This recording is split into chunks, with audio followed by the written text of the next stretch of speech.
Hello traders, Gary Wagner here, just about 11:30 in Honolulu, 5:30 in New York. It is Wednesday, June 13th, 2018, and this is the Daily Report for Gold and Silver. The long-awaited FOMC meeting is over, and the anticipated rate hike was actualized. Gold did close in positive territory, up about $3.50 at $1302.90. Silver, a very, very strong and respectable 17-cent gain today, over $17 at $17.06.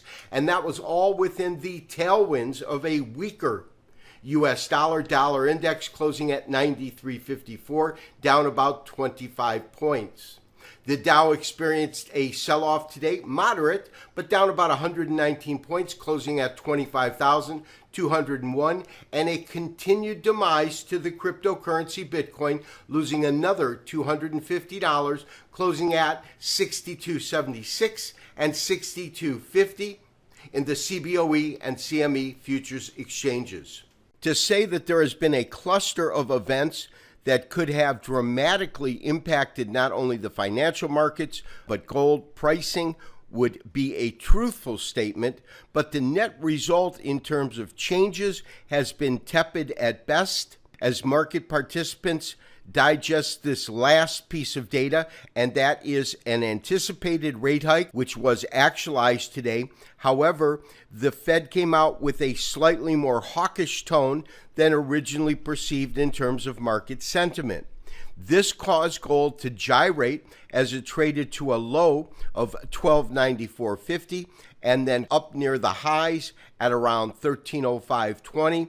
Gold is currently trading up about $3.40 at $1302.80.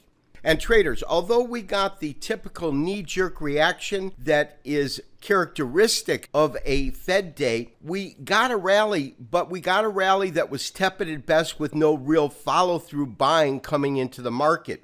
I think the reason for that was the more hawkish tone in that it is now anticipated a total of 4 rate hikes this year rather than 3.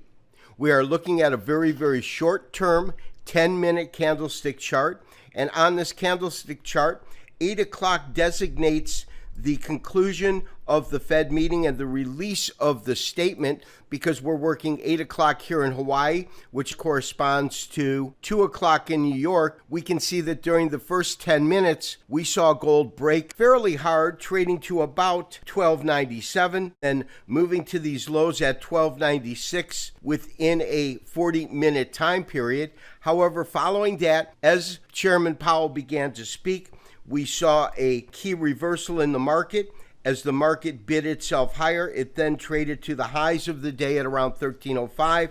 And then as we got closer to the close of the afternoon trading session, we saw prices settling down. And as I said, currently trading roughly at $13.02. The key to today's activity was dollar weakness in light of a rate hike, which is unusual. And at the same time, it tells us that we could see continued higher pricing in the precious metals and lower dollar index values. For that reason, my recommendation is to maintain our current long position and to maintain our current stop. We will look to work with our stop now that the FOMC meeting and other events that could have had wild gyrations in the market have concluded over the next couple of days. And traders, we got a similar knee-jerk reaction when we look at silver through the eyes of a 10-minute chart. This is when the statement was released, this large red candle here, followed by a lower pricing scenario that lasted approximately 40 minutes before trading to the highs of the day. Silver closed up almost a full percentage point higher and is currently tracking above $17 at $17.05. If you recall from last week, I actually said that for the first time in a long time, I am getting bullish on silver. We can certainly see that silver has shined brightly, and in terms of the precious metals complex, has been one of the leading stars. Traders, lastly, a quick look at Bitcoin futures, which continue to trade lower under pressure, losing about $275 today and closing at $62.25.